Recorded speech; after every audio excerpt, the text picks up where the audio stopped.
Hello lovers, it's Climax with Shiro and it's time to have your earphones on.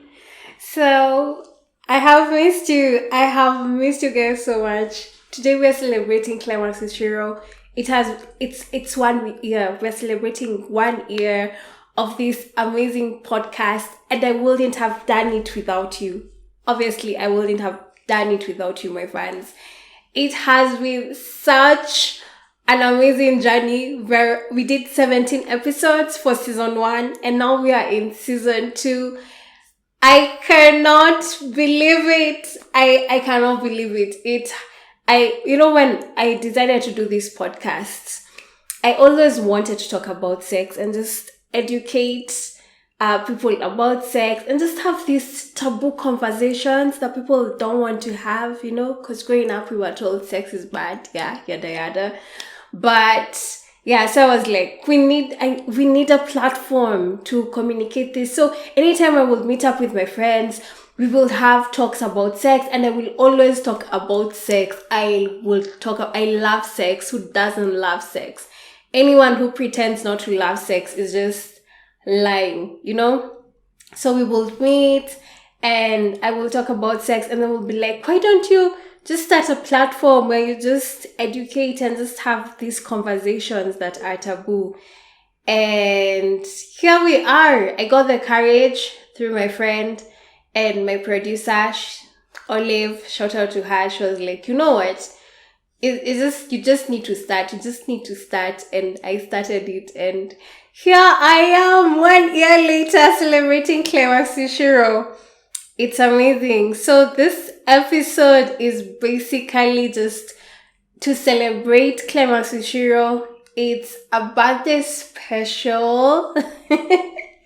It's a birthday special because I heard y'all enjoyed my last episode of season 1.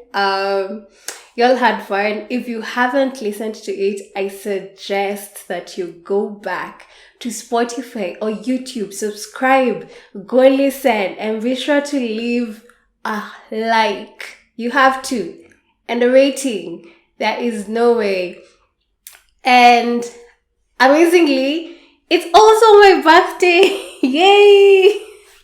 I turned 32 years of age proudly. 32, looking this hot, looking this sexy, So it's a birthday special for my podcast, for this podcast and for me.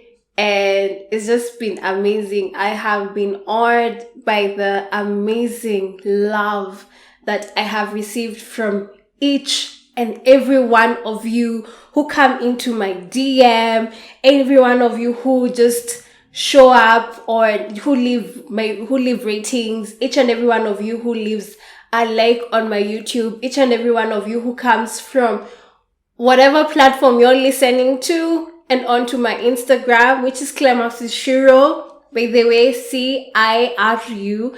If you haven't followed, please go to Instagram and just follow Climax with Shiro. I have been awed by the number of people who come and just tell me and give me feedback that I have taken them back to a certain memory. And the ladies who come and they're like, they can really resonate with these conversations because these are not conversations that people have out there. The number of men who have come and they're like, you know what, this is what should happen and this is what I did to my girl and they really enjoyed it. I am amazed. So happy birthday to Climax with Shiro and happy birthday to me too. I am so excited. Thank you guys. Thank you so much. So, how was your December? How was your season? They say that December is the cuffing season. If you don't know what that means, go to Google and make it your friend. But basically, cuffing season is when You go out there and you're just sure that I just want to get laid. I'm getting laid tonight. You wake up, you know I'm getting laid today. I'm getting some. That is what cuffing season means. So December is usually the cuffing season. I don't know how it was for you. But for me, it was definitely the cuffing season. And I was just telling my friends that I am enjoying the kind of sex that I am having in this age, in my 30s, because it's mind blowing. Who wants to have sex, especially during a cuffing season, and you don't know exactly, and you don't know what you want, and then to make it worse, you get a man who doesn't even know what they want, because in this season of my 30s, I have been able to explore orgasms, extreme mind-blowing orgasms. You know, when we were younger, you would experience orgasms, but you wouldn't even know what that was. But in my 30s, that's when I squatted. In my 30s, that's when I have met men who know where the clit is, because let me tell you, it has been an amazing season.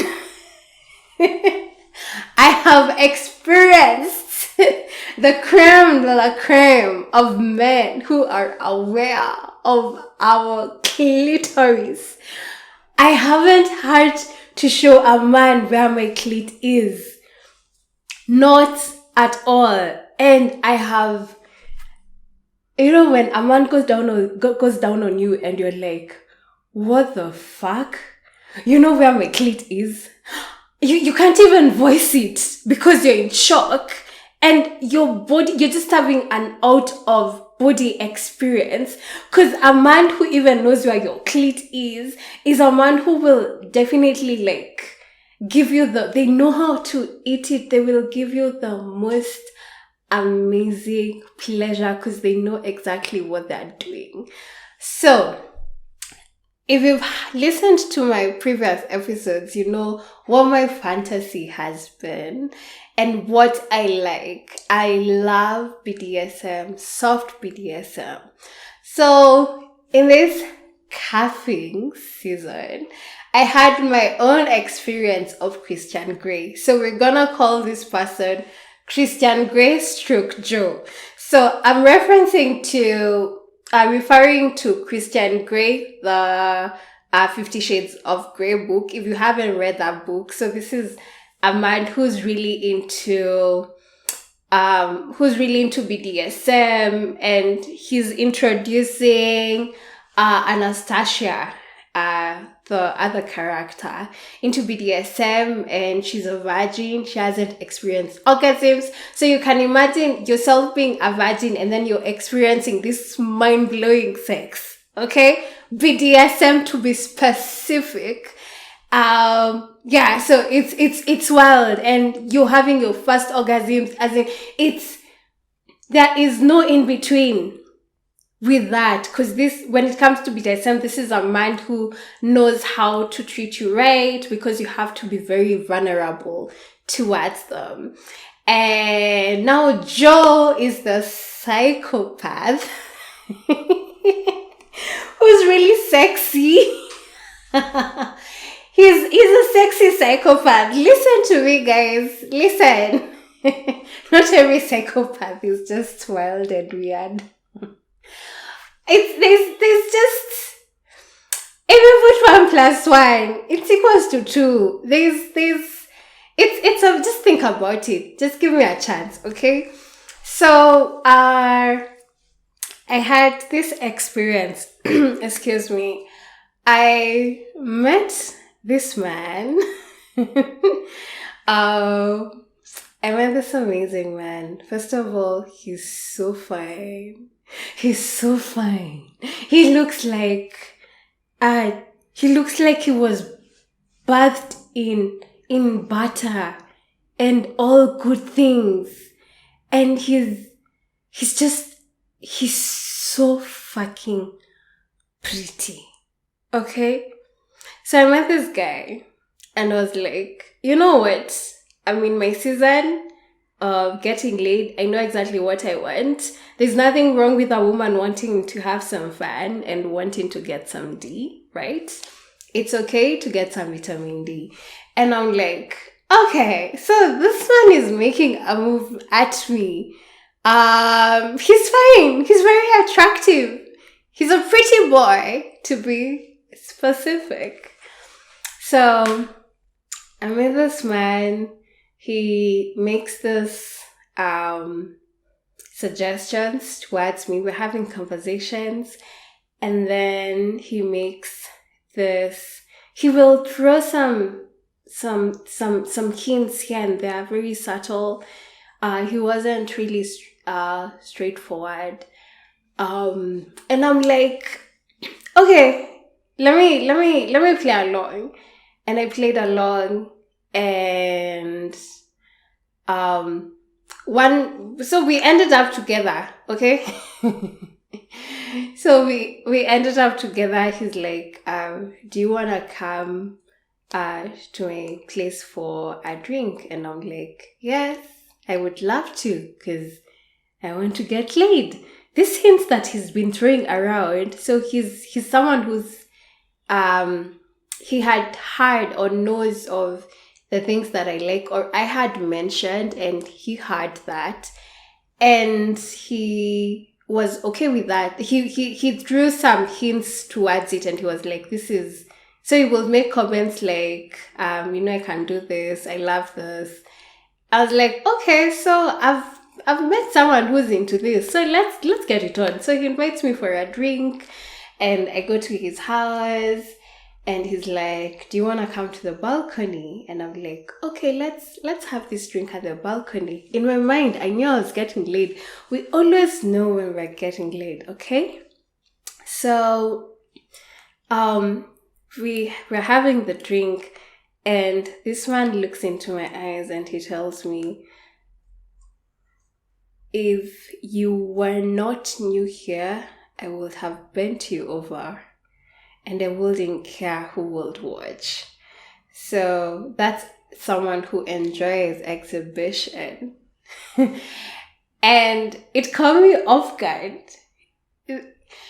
This man doesn't look like the kind that's into this thing. He doesn't even look like a freak. He's very, very different. He looks like the sweetest boy in this world. He seems like the perfect son. There's nothing, as in the perfect, be scared of the perfect boys, be scared of the perfect men, because there's something. So he tells me, and I'm like, oh, okay, fine. So you want to bend me over? And he goes like, he coughs.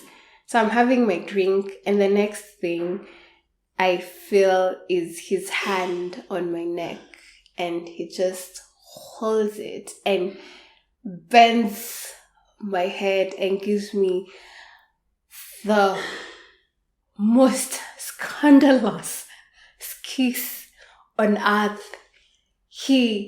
I felt his tongue go down my throat, and I kissed him back. I tried to. At first, I couldn't because I was out of breath. Like how I was in shock. I didn't expect that. And he looks at me. He has the sexiest eyes, and he looks at me straight into my eyes, and he's like, "Do you wanna come into my room?" And I said yes. I can. Do you wanna come to my room? And I'm like, yeah, sure. Let's go. And we go, and he's like, don't remove your clothes. There's something about controlling men, so I don't remove my clothes, okay? And we lie on the bed, and I didn't care whether the clothes were dirty or dusty or not. I did not care. My heart was pounding so fast because I didn't know what his next step was. So we are laying on the bed, and he holds me so tight, and I turn and I spoon, and he's like, why do you want to spoon? I don't want to spoon you. I want to look at you. I want to look at your eyes. And I say, okay. So I turn. So I have to be the obedient little girl. So I turn and I look at him and he holds me and he's like, I want to fuck you so bad right now. Yes, this is what happened. I lost my words again when he told me that, because what else would you say? I mean, right? So he just kissed me and he sucked my tongue. He sucked my tongue. And he comes on top of me. He removes my trouser, okay? And he's like, I won't fuck you right now. I'm just going to pleasure you. And this is our safe word. So he gave me a safe word. So let's call it blue, okay? So he gives me a safe word. First of all, he asked me like, what's your safe word? And I said, anything that goes. I couldn't think of safe words that I've used before. So I'm like, anything that goes, let's just use anything. And he says, fine. So our safe word is going to be glue. And I say, okay. And he says, say, yes, daddy. And I'm like, yes, daddy. And he proceeds to remove my trouser. And he kissed me from my tongue, sucked my tongue, kissed my neck, left a trail, went down my boobs, all the way to my tummy, all the way to my inner thighs, and that's where he landed, and he didn't leave that spot. And I remember screaming because he was biting. And you know that sweet, pleasurable pain?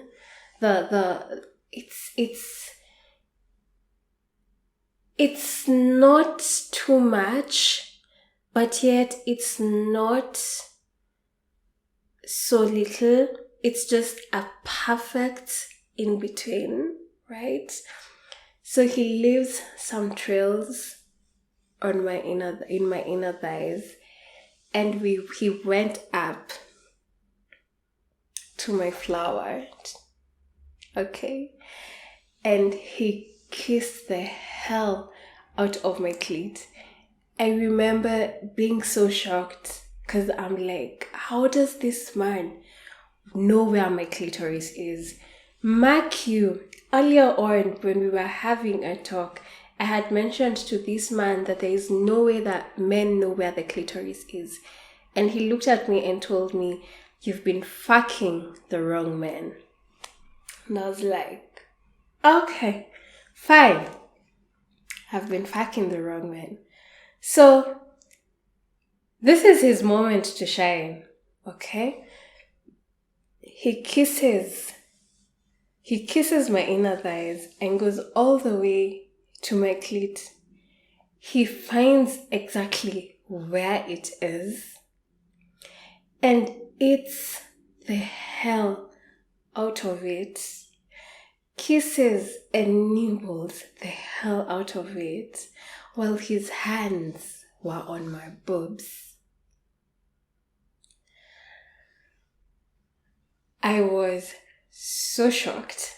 I orgasmed. I have never orgasmed like that before.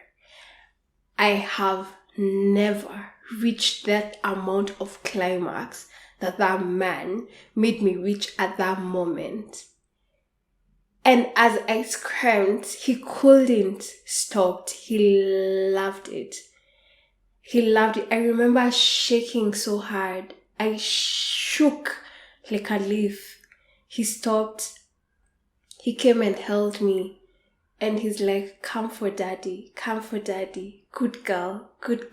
Oh my God. You know, when they tell you good girl, it doesn't stop there. It just makes matters worse. So he's there. He's held me. He's hugging me because of how much I've orgasmed. And he tells me, good girl, good girl. You're a very good girl. And I'm like, what? This is new to me. This is new territory to me. I haven't experienced this before, where I'm having such an orgasmic experience and a man holds me so tight. There's no penetration. It's just pleasure. He's finding pleasuring me, and he's holding me so tight, telling me how much of a good girl I've been. And I remember just lying there. He held me against his chest and he's just there telling me, it's okay, it's okay, it's okay. Tell me why. I couldn't stop. I was just, instead of just slowing down, I was just getting wetter and wetter and wetter. I was flowing a river from that experience. So he holds me and he tells me, it's okay, it's okay, it's okay. And we just lay there and he's just affirming me, just telling me that it's fine, it's okay. All this time, no penetration at all. So he tells me that he can't control himself and he's like, you tasted so good, I want to go back. And he went back. There is no way I would have refused that. So he goes back. And he continues eating me, kissing me, and he kissed my legs and got to my toes. And let me tell you, that man sucked my toes. He kissed the soles of my feet. He worshipped my feet. He devoured my toenails. And he loved it. He loved it. And again, I orgasmed. And all this time, he's going to my toes. And then he stops. And then he comes back to my boobs. And just nibbles and just bites. And does all those amazing, amazing things. He caressed, he worshipped my body. And all this time, he's spanking me, he's pinching, he's just giving me like soft pleasure. If you have read 50 Shades of Grey, you would understand. Because he sees me having an orgasm, and then he stops and he comes and holds me and tells me how good of a girl I am. Because he doesn't let me even finish that orgasm. Because to let me finish an orgasm, you have to wait for a woman to have that whole complete experience, but he would cut it and come and hold me. I loved it. There are some women who will be pissed by it, but also that puts you on edge because you want to have this experience with this man. It just makes you want to get closer to that orgasm, and you can't wait to have that man again. Because I remember myself begging him and I'm like, let's have penetration. And he's like, no, we won't have penetration. I do not have condoms for this. And I felt so bad. And then it got to a point where now once we were done with all this experience and everything, but I'll go back to that. There was a mirror on the wall, a full mirror, and this man asks me whether I've ever been fucked in front of a mirror, and I tell him no. And he holds me facing the mirror, and he caresses my body. He held my hands on my back, and He had control, and he caresses me in front of that mirror. If you have a mirror at home, just go have sex with your man in front of it. You will have such a mind-blowing experience. It just the beauty of seeing yourself in such a vulnerable state, the beauty of seeing yourself experiencing all that pleasure, seeing the look on your face, seeing the look on your partner's face, and you're both looking at that mirror. It will just drive you mad. It will take you to the edge. It will even give you multiple amazing orgasms. Cause tell me why, as this man was just caressing my boobs and playing with my boobs and my pussy in front of that mirror, just tell me why I was still shaking and having an orgasmic experience. Let me tell you something about me. I do not orgasm from foreplay easily. I do not. I orgasm a lot from penetration. That's why I'm very huge on foreplay, because it's not easy to find a man who understands exactly what you want when it comes to foreplay. So I do not orgasm from that unless I find a man who knows how to play and work on my boobs and my nipples. But other than that, penetration, I orgasm from penetration. But this man made me orgasm from simple foreplay. And all this time there was no penetration. I think we made out for close to 40 minutes, which is a very long time for foreplay, and an amazing, beautiful long time for foreplay. I have never had foreplay for that long. I was having a talk with one of my lady fans, and she was telling me that for her, foreplay will go up to an hour. 30 minutes is the minimum. And you have to find a man who actually enjoys giving you such pleasure. A man who's playful in bed. And that's what I found. And it was so amazing, because we will stop, he will hold me and just tell me that I'm a good girl. And the moment he mentions that I'm a good girl, because of coming for him, I will come more. A river would fucking flow down my pussy. It was the hottest experience I have ever had. This man did not let me go down on him. He was full on, I wanna pleasure you.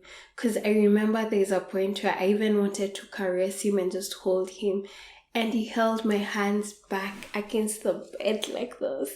And he was like, I want your hands there, okay? Or I will punish you.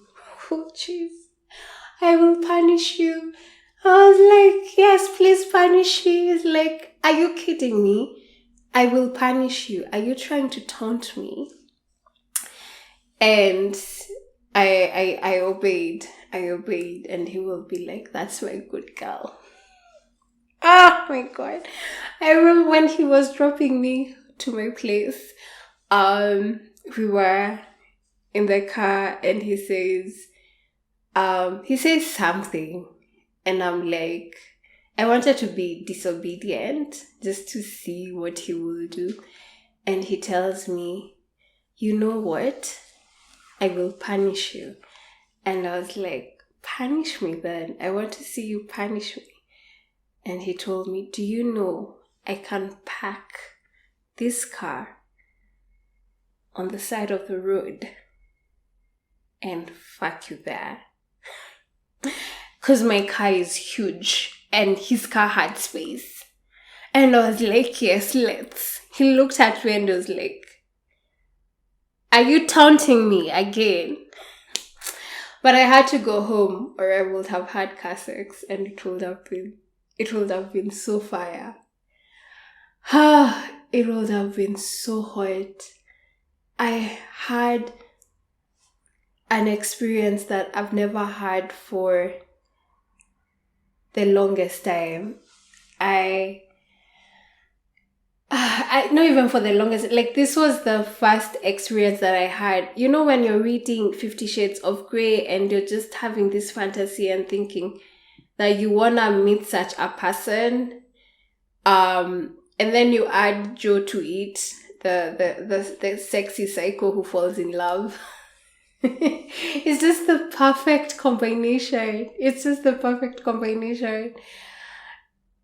It's just having someone who can easily get the attitude out of you and control you in certain ways. I woke up with sores. Okay, not sores. Sorry, I didn't wake up with sores. I woke up with, what are they called? Love bites. Yes, love bites. I woke up with love bites all over my body.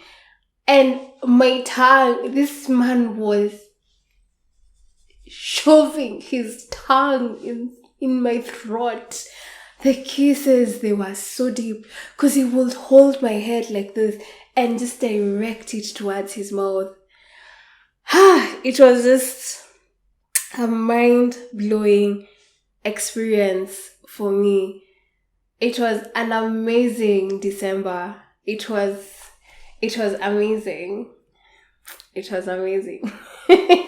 Those things that you experience and you're like, okay, when you grow older, you're like, yeah, this is, and you're telling your grandkids that they would have had a granddad because you had such an experience. Yeah, that was the first time I ever orgasmed without foreplay. It was beautiful. So just tell me, like, how was your holiday? Did you get laid? Did you have sex? Did you orgasm? Because orgasms are just, they're everything. This December, I have met men who know how to orgasm. They know how to make a woman reach orgasms. I have met men who know how to pleasure women, and it has been a beautiful, beautiful experience. Yes. So I am loving this 32 years. I am loving sex during this age. I am enjoying it. I know things that I want. I am meeting men who listen, men who would understand, men who know how to pleasure women, a man who knows where the clitoris is and I don't need to direct them. It's amazing because at the beginning of my podcast, this is all I talked about, like, men don't know where the clit is, men don't know where the clit is, and I've met men who know where the clit is. It's just, talk about the universe doing its work and overworking, yeah? And that's it. Thank you for joining episode 1 of Climax is Shiro. And as always, go have sex, lots of sex, amazing sex. Please remember to subscribe to my podcast before I forget. From wherever you're listening from, be it Spotify, be it YouTube, please click on that bell on YouTube down below. Please remember to rate me on Spotify. Let me know how your December was. Let me know what you think of the podcast. Please follow me on Instagram at ClimaxWithShiro. Yes, and always remember that you can support this podcast in whichever way. Yes. Thank you so much, guys. Go have sex, lots of sex, amazing sex, and remember to orgasm. Ciao.